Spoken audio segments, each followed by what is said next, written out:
Muito bem, boa tarde, bom dia ou boa noite, a depender do horário que vocês estão assistindo esse vídeo. Sou o Micael Ferreira, autor desse trabalho, junto com o professor Cláudio Vidri. Eu sou vinculado à Universidade Federal de Pernambuco e o professor Cláudio pela Unesp. O título do trabalho é Manifestação Patológica Proveniente da Má Compactação de Solo em uma Edificação Residencial. Esse tema, que é um tema bastante simples, né? No cotidiano geral do construtor, da engenharia civil como um todo, mas que, por incrível que pareça, acontece ainda muito problemas relacionados a isso. Então a estrutura do meu trabalho está voltada em uma introdução, justificativas, objetivos, falar um pouquinho sobre a metodologia, partir para os resultados encontrados, falar das conclusões e finalizar com as referências. Então, como introdução, é importante lembrar que o processo de compactação ele é uma forma de melhorar o solo, né? Então, quando eu faço uma compactação, eu estou alterando o rearranjo dessas três fases no solo. Esse desenho aqui que todos devem lembrar, né, de mecânica dos solos, mas o solo ele é um sistema trifásico, né, basicamente. Então a gente tem sólido, que são as partículas, a água e o ar. A compactação é justamente a expulsão do ar, ou seja, eu reduzo os vazios, o índice de vazios ou porosidade do meu solo, a partir do processo de compactação, de rearranjo das partículas, né? E só em contrapartida, o adensamento ele é a expulsão de água, é uma diferença entre ambos. Então, o processo de compactação é um melhoramento artificial do solo por meio de equipamentos mecânicos, trazendo redução do índice de vazios através da expulsão do ar, reduzindo seu volume, conforme ressaltado por Santos Neto. Então, basicamente, não somente melhora a capacidade importante de redução de recalques e resistência, mas também altera a permeabilidade daquele solo.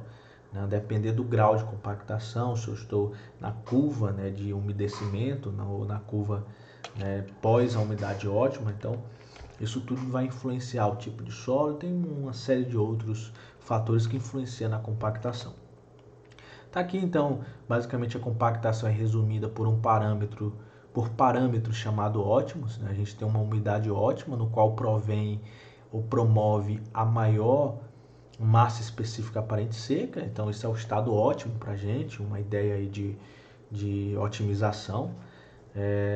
Mas basicamente essa curva aqui em geral é desse formato, mas a gente tem vários outros tipos de curvas, né? Inclusive estudos que mostram curvas que são desse formato e um pouquinho mais depois ele altera novamente, tá? Então veja que a depender do tipo de solo a gente tem grau de compactação, teor de umidade ótimo.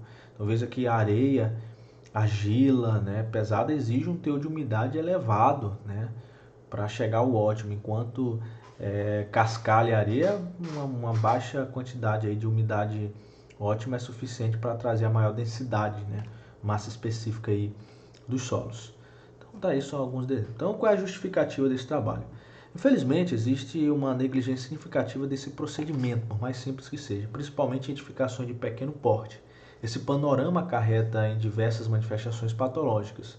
Muitas vezes também o procedimento é realizado de forma errada, sem nenhum conhecimento técnico, né?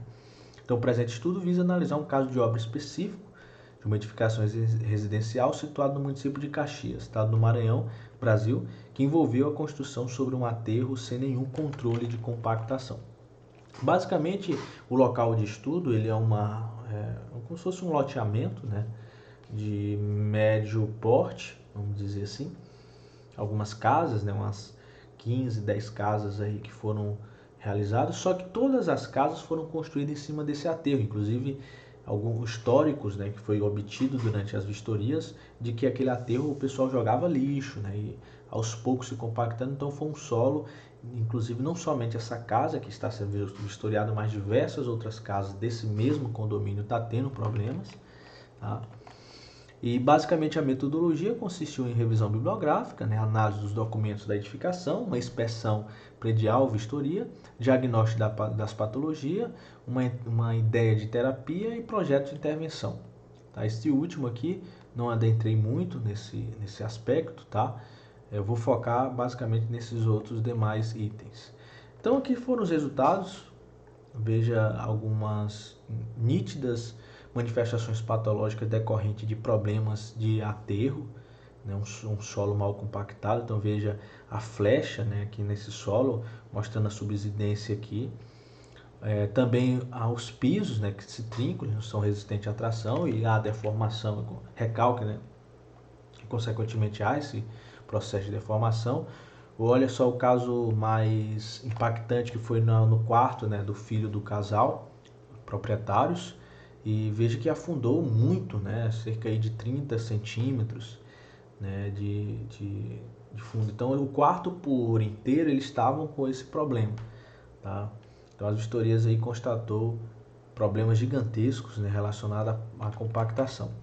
Então basicamente a ideia, né, do escopo aqui é a casa que foi construída em cima de um aterro mal executado, né, um aterro sem nenhum tipo de controle, sem nenhum estudo, né, e consequentemente há esse recalque em piso, né, um problema muito sério em relação a isso. O prognóstico indica uma evolução rápida do problema, tendendo a se estabilizar quando o solo sofrer todo o processo de recalque. Por sorte, a edificação é de pequeno porte, portanto, o nível de carga que ali se encontra é pequeno, e, consequentemente, a ideia é se estabilizar o mais rápido possível. Então, é um problema complexo para solucionar, porque a edificação ela já está construída sobre esse solo. É necessário, sem sombra de dúvida, fazer o SPT para entender como é que é a resistência desse solo, se há aumento, até para fazer uma ideia do bulbo de tensão ali existente. E devido ao bulbo de tensão aplicado no solo ser pouco profundo, por se tratar de uma residência terra, essa pode ser a mais econômica solução do problema.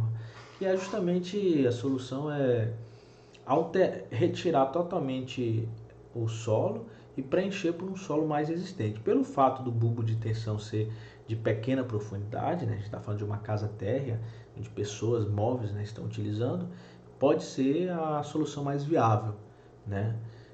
Percebeu-se que não há problema nas fundações, porque a fundação não está em cima desse aterro, né? Então não há problema de fissura, de trinca, tão somente problema relacionado aí nos pisos, né? De todos eles.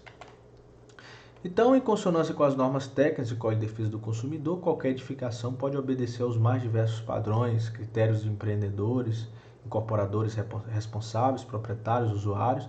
Diante de todo o exposto, verifique-se que o imóvel vistoriado se encontra com problemas críticos, né, relacionados ao seu desempenho, necessitando intervenção urgente para a retificação dos problemas encontrados. Está aqui algumas referências e agradeço a atenção de todos.